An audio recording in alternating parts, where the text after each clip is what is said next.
안녕하세요. 이번 시간에는 조용한 퇴사의 반격, 이제 기업들이 조용한 해고에 나섰다 라는 주제로 기사가 나왔습니다.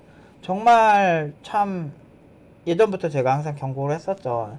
개발자는 제대로 배워야 된다. 이건 주식이 아니다. 직업은 한 10년 정도 해야 되기 때문에 안정적이어야 된다. 그럴 거면 배울 때 확실히 배우는 게 중요하다. 그래서 팀노바 2년도 부족하다고 생각하죠. 그래서 지금 졸업생들 대상으로 해가지고 응용 3단계까지 이제 원래 옛날에 10년 전에는 응용 3단계를 기획을 했었어요. 근데 그게 이제 현실적으로 학생들 취직이 중요하니까 그랬는데 이제 취직하고도 학생들이 더 발전하고 싶으니까 응용 3단계가 이제 시작이 되거든요. 그러면서 이제 좀 뭐라고 해야 되지? 팀노바에서는 더 잘하는 친구들이 더 투자해서 더 잘 되는 구도가 생기기 시작했어요. 이게 부익부 빈익빈인데 근데 저는 그 팀노바 졸업생들이 얼마나 노력을 열심히 해서 그렇게 잘 된지를 너무 잘 알거든요. 한 명 한 명이 다 엄청 진짜 막 뭐 팀노바 얼마나 포기하고 싶었겠어. 그렇게 하면서 다 이 악물 물면서 버티면서 다 그렇게 되니까 이게 인내의 달콤함을 느끼는 거야. 옛날 말 중에 인내는 쓰고 열매는 달다 그러죠. 그걸 안 거야. 그리고 그게 이제 과학적으로 해석이 된 게 도파민 분비라는 그런 측면에서 해석이지. 근데 진짜 요즘 참 무서운 게 팀노바 팀원들은 그렇게 잘 먹고 잘 사는데도 지금 IT 업계는 칼바람이 부는 거예요. 그래서 예전에는 뭐 우리는 워라밸이 중요합니다 하면서 조용한 퇴사를 많이 했는데 이제는 기업들이 조용한 해고를 많이 한다는 거예요. 중앙일보에 서효진 기자님이 이 기사를 써주셨으니까 한번 보세요. 미국 시장의 분위기인가 봐요. 그래서 이제는 기업들에서도 이제 뭐 돈을 들여서라도 많이 이제 해고를 한다고 하더라고. 그래서 많은 사람들이 이제 해고당하고 있고, 그러면 이제 그 중에서 이제 능력 있는 사람은 좋은 조건으로 이직을 하겠지. 근데 능력이 부족한 사람들은 이제 힘들게 살겠지. 근데 이거를 6개월 배워가지고 개발자 되려고 하는 사람들한테만 지금 칼바람 부는 거라고. 실제로 6개월, 4개월은 아무리 천재라도 뭔가 진짜 하기가 힘든 기간이긴 해요. 그리고 2년 동안 제가 알려줘도 더 알려주고 더 이제 배워야 되는 게 사실은 더 많거든. 그 분야마다. 근데 근데도 그거를 짧게 잡아서 그 정도인데 예전에 그렇게 했을 때 욕 엄청 많이 먹었었거든. 근데 지금 보면 우리가 틀린 게 아니지. 우리는 연봉 올해만 8,002명에 7,001명에 다 5천 미만이 아예 없으니까. 그러니까 이게 참 안타까운 거야. 예전에는 좀 많이 도와주려고 노력을 했는데 그때 오히려 욕을 많이 먹었죠. 특히나 경력 1년도 안 된 사람들이나 경력 한 3년 언저리에 있는 애들이 서당계 3년이면 풍월 없는다가 아니고 서당계 3년이면 제일 위험하다라고 느껴진 게 IT 업계를 자기가 다 정의하고 있어요. 20년 가까이 해온 사람한테. 그래가지고 가르치려 들더라고. 그래서 나는 그때 참 할 말이 없었어. 어. 그래서 그때는 이길 수가 없어요. 원래 이게 그런 게 되게 웃긴 게 이게 기 센데 무식한 애들이 제일 위험하거든요. 잘 모르면 가만히 있어야 되는데 막 그런 사람도 있어요. 주식을 막 몇십 년 동안 해서 돈을 많이 벌어온 사람들한테 막 그 코인 이제 막 시작한 사람들이 뭐 엄청 가르치려 들고 내 판단이 맞다 하다가 나중에 떡 나고 왔을 때 다 되게 그 크게 손해 봤잖아요. 그러니까 그런 느낌이랑 비슷한 것처럼 다들 뭔가 노프 팀장 저 새끼 사기꾼 냄새 난다 어쩌저쩌고 한다 저거 2년 동안 학생들 착취하네 뭐 이런 식으로 막 말도 안 되는 말도 지어내고 그렇게 하다가 내가 그렇게 가르치게 된 이유는 사실은 이게 직업이라는 게 단순하게 그냥 짧게 끝나는 게 아니니까 위험하니까 예전에 가장 안 좋았던 시기가 있거든요. 제가 처음 개발자가 됐을 때는 진짜 연봉도 낮았고 야근이 진짜 많았고 막 이런 때거든요. 20년 전에는. 근데 그때 시절이 암울한 시기라고 볼 수 있는데 그 시기를 기준으로 괜찮은 개발자들은 삼각형을 딱 그려보면 아는데 재밌는 게 이렇게 삼각형의 개발자가 이렇게 계급이 이렇게 있잖아요. 위로 올라갈수록 되게 적은 개발자인데 상위 한 20% 개발자는 경제가 좋든 나쁘든 IT 업계가 호황이든 별로든 항상 수요가 있어요. 진짜 이 사람들은 존나 안정적이야. 이걸 내가 20년 전에 봤으니까 요런 레벨로 학생들을 만들어 주려는 거고 요즘처럼 뭐 경제가 좋다 안 좋다 뭐 페이스북이 고용을 하고 어쩌고저쩌고 막 이 기사 보면 나오거든요. 그런 레벨에서 못하는 사람들이나 좀 하위에 있는 계층들에 있는 사람들이 이런 사람들이 경제 그거에 타격을 많이 받는다고. 이거는 근데 경제 사이클이랑 똑같은 게 여러분들 자산이 막 몇백억씩 있는 사람들이 지금 막 힘들다고 징징댈까요? 안 그래요. 명품 매장 그냥 잘 가고 자기가 쓰고 싶은 거 다 쓰고 막 지금 오히려 현금 쥐고서 그 언제가 바닥일까 기다리고 있는 사람들이 진짜 많아. 부동산 고수들은 상위 10%들은 애초에 그 경제에 대한 사이클을 알기 때문에, 그러니까 기본적으로 이런 사람들은 그렇게 경제 타격을 안 받아요. 대부분의 물가가 오르면 서민들이나 일반 사람들이 타격을 훨씬 많이 받지. 이런 거거든. 그래서 나는 요 상위 클래스에 있는 개발자를 만들려고 노력을 진짜 많이 했고, 그렇게 해서 최소 시간으로 잡은 게 2년 가까이 돼서 지금 커리큘럼이 고착화가 된 건데, 나도 답답해. 나도 6개월, 4개월 만에 하면 좋은데, 그리고 의사들이 보통 10년 이상 막 공부를 하는데, 그럼 의사도 한 3개월 만에 만들어내든가, 국비 지원해가지고. 그게 사실 말이 안 된다고. 미국에서는, 미국 시니어 진짜 잘 나가는 개발자들은 웬만한 의사들 못지않게 잘 버는 사람도 많아요, 진짜. 그리고 의사들에 비해서 좋은 거는, 그러니까 똑같은 10년 진짜 의사만큼 공부에만 올인해서 빡세게 하고 학교 다닐 때 전교 1등 하던 그 엘리트가 그렇게 하는 애들은 나중에 창업해서 보통 크게 대박이 나더라. 그 정도 그만큼 똑같이 한 개발자들은 진짜 돈 어마어마하게 많이 벌어요. 저 이게 여기 20년 동안 있으면서 그렇게 평범한 개발자였는데 그 친구가 나중에 열심히 해가지고 진짜 돈 번 케이스 많아요. 여러분들이 말만 하면 알만한 기업의 대표들 이런 애들 옛날 나랑 회사에서 동료인 경우 몇 명 있거든. 내가 그 내부 학생들한테만 한 번씩 얘기해주거든. 그런 사람들 은근히 많아요. 지금 여러분 되게 부러워하는 회사의 핵심 수장 이런 친구들도 있고 옛날 회사 동료들 보면 인생 어떻게 될지 모른다니까 진짜. 그런데 이제 실력이 있으면 그 확률을 높일 수가 있는 거지. 모두 다 성공하는 거 아니니까요. 그래서 참 안타까워. 이렇게 시장이 냉정해지면 기업이 갑이 되면 이렇게 된다고. 쿠팡도 예전에 막 연봉 6천 준다고 사람들이 와 좋다 하는데 그 내면에는 얘네들이 호구가 아닌데 아무한테나 그렇게 주겠냐고. 잘한 사람들한테만 준단 말이야. 그러니까 좀 안타까워. 그리고 보면은 쿠팡도 저 아는 분이 거기서 한 5년 넘게 일했는데 그 분이 그 얘기를 했어.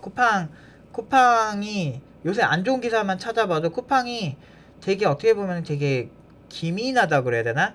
이렇게 되게 얍삽한 게 있어. 이렇게 법 내에서 되게 철저하게 그 법에 위배되지 않는데 자기한테 유리한 구도로 항상 가져가거든. 근데 이거를 보고서 뭐 쿠팡에 갑질이니 뭐니 하는데 쿠팡에 내가 물어봤어. 쿠팡에 그러면은 그 사람들이 나가면 쿠팡은 되게 힘들지 않아요? 그랬더니 쿠팡은 미국 기업이잖아. 그 얘네 마인드가 딱 미국 마인드란 말이야. 그러니까 비정규직 막 계약직도 한 5년 가까이를 그 정규직으로 잘 전환 안 해준대. 계약직으로만 계속 한대요. 계약직하고 몇 달 쉬고 다시 오고 막 이런 식으로 많이 한다 그러더라고. 5년 동안 이런 사람한테 들은 거야. 그러니까 이제 그런 식으로 이제 뭐 물류센터에 일하시는 분이거든. 근데 그런 식으로 해가지고 하는 이유가 뭐냐 그랬더니 우리나라는 정규직으로 뽑으면 굉장히 이제 그 지켜야 될 게 되게 많으니까 이런 식으로 그냥 쓴다고. 그러면 근데 그거에 대한 불만이 없냐 그러는데 그래도 불만이 없대도 괜찮대. 괜찮은 편이래 그래도. 그런데 사실 그렇잖아요. 여기가 지옥이고 최악인데 왜 사람들이 거기가? 그거부터가 말이 안 됐던 거지. 사실 인간 세계는 되게 합리적이라서 그렇게 막 이상하지 않거든. 그리고 여기 오고 싶어서 줄 서서 기다리는 사람 존나 많대. 이게 핵심이지. 그러니까 이게 노조들도 마찬가지인 게 사실 그렇잖아. 뭐 예전에 현대차 기종 노조 얘기 진짜 많았는데 거기 있던 사람들 연봉이 막 평균 연봉이 8, 9천 됐을 때였어 그때가. 근데 그 일반인들은 그런 돈 보지도 못하는 돈이잖아. 근데 그 정도 받는데 그랬어. 그러면 그 기업에서 그냥 나가면 되잖아. 나가기 싫으니까 노조 만드는 거예요. 왜냐면 나가서 그 정도 대우 못 받는다는 거 현실적으로 알거든. 진짜 정말 필요한 노조는 80년대 끝났다고 봐 나는. 아름다운 청년 전태일이 시절에. 그러니까 어떤 운동이든 시간이 지나면 다 정말 권력화가 돼. 예를 들면 뭐 북한의 사회화 운동 이런 거 막 공산주의 사회주의 막 운동이 불었을 때만 해도 정말 이제 부자들 나쁜 놈 저 양반 놈들만 잘 살고 조선시대의 어떤 문제들을 뭐 지적해서 공감한 사람들이 많았겠지. 근데 그런 어떤 부조리한 부분들 신분 때문에 올라가지 못하는 부조리한 부분들은 없어지는 게 맞아. 거기까지는 나도 동의를 하거든. 근데 시간이 지나면 이게 공산주의 사회주의를 하는 사람들이 공산당이 훨씬 더 부자로 살고 걔네들은 그 안에서 계급을 다시 만들잖아. 계급을 없애자고 만든 게 공산주의 사회주의인데 계급을 또 만들잖아. 왜 동무동무 그러겠어. 사람들이 계급을 만들기가 싫으니까 우리는 같은 동무다 이런 식으로 얘기를 하는 건데, 실제로 보면은 그 안에도 계급이 엄청 많고, 그 평양에 사는 사람들은 오히려 진짜 선택받은 민족처럼 훨씬 더 그렇게 더 잘 사는 사람처럼 데리고 가는 거야. 집도 거기 있는 사람들은 평양 시민은 완전 계급이 다르다니까, 북한 내부에서도. 그러니까 이런 식이야. 처음에는 다 좋은 취지로 시작을 하죠. 뭐 흑인 관련해서도 뭐 예전에 흑인 유색인종 화장실 따로 있고 이런 때는 흑인 운동이 필요했어. 그런데 시간이 지나면서 이게 어떻게 돼? 흑인들이 오히려 동양인들 더 차별하고 있잖아. 자기들은 예전에 차별당했기 때문에 더 차별해도 된다라고 생각하는 것 같아. 왕따를 하던 애들이 나중에 힘이 생기면 오히려 본인이 왕따를 해서 다른 사람들을 괴롭히는 경우가 왕왕 있어요. 집안에서 엄청나게 괴롭힘을 많이 당하고 힘들게 사는 친구들이 사회성이 떨어지고 사회성이 공격적이기 때문에 실제 그 학원이나 어떤 집단에 갔을 때 사람들을 공격하는 경향이 되게 많거든. 그러니까 이게 되게 웃긴 거라고. 그래서 내가 폭력을 사람들을, 그러니까 타이를 때 엄청 엄하게 꾸짖거나 아니면은 명확하게 책임을 안 지게 하고 해서 혜택을 못 받게 한다거나, 나는 팀노바에서 본인이 책임을 못 질 것 같은 상황, 남한테 피해를 주면 그냥 나가라 그러거든. 그러니까 그런 경우 이렇게 단호하게 하는 것까지 좋은데, 폭력을 쓰는 거는 나쁘다고 생각하는 이유가 그거거든. 폭력은 다른 그 공격성이 다른 사람한테 갈 수밖에 없거든. 그게 전가되는 게 되게 위험해요. 그래서 보통 지금 뭐 칼부림 나고 이런 애들 보면 어렸을 때부터 집안이 그렇게 막 되게 좋은 환경이 아닌 경우가 많아. 집안 자체가 공격적인 환경인 경우가 많아서 그런 게 이제 답습됐다고 저는 좀 생각을 해요. 실제로 강력범들 보면 집안이 그렇게 좋은 상황이 아닌 경우가 생각보다 많아요. 그 강력범들, 물론 이제 그쪽 전문가는 아니지만. 아무튼 이런 거 보면서 시장 수요가 어떻게, 그 개발자 가즈아 외칠 때 그때 그냥 적당히 해서 대충 하던 사람들은 지금 엄청 힘들 거야. 그래서 제일 안타까워. 그때 조금 머리 잘 쓰고 그때 좀 이렇게 했던 친구들은 참 2년 동안 잘 투자해가지고 지금 엄청 잘 살잖아. 테노바 졸업생들 만족도 진짜 높거든. 그러니까 그런 게 참 현실인 것 같아. 공무원 시험 3년, 남들 다 하니까 공무원 시험 공부하고, 남들 다 하니까 토익 공부하고, 남들 다 하니까 하는 거 그냥 똑같이 하다가, 그 중에서도 엄청 뭐 상위 클래스에 있는 똑똑한 사람들은 잘 됐겠지만, 결국에는 대다수는 이도저도 아니고 끝난단 말이야. 그러니까 어떤 직업이 그렇게 쉽게 끝나. 그러면은 뭐 요리사는 한 1개월 만에 하고, 뭐 아무것도 안 해본 사람들이 어떻게 그렇게 될까? 특히나 직업을 못 정할 정도라서 무능해가지고 뭐 하나를 굉장히 어렸을 때부터 해온 사람들처럼 뭔가 이렇게 실력이 있는 상태가 아니고, 새로운 기술을 매번 나이 먹고도 배워야 될 정도로 지금 답이 없는 상황에 있는 사람들이 가장 큰 문제가, 이도저도 아닌 상태에서 너무 왔다 갔다 하고 너무 쉬운 길만 선택하려고 한다는 게 문제인 것 같아요. 그러니까 이런 현상이 생기는 거지. 개발자는 절대 트렌디한 직업으로 가서는 안 돼요. 그러니까 아니면 진짜 의사만큼은 아니더라도 웬만한 진짜, 내가 못해도 개발자로서 한 그래도 연봉 한 2억까진 찍어야지, 뭐 이런 정도의 각오는 하고 오는 게 되게 좋아요.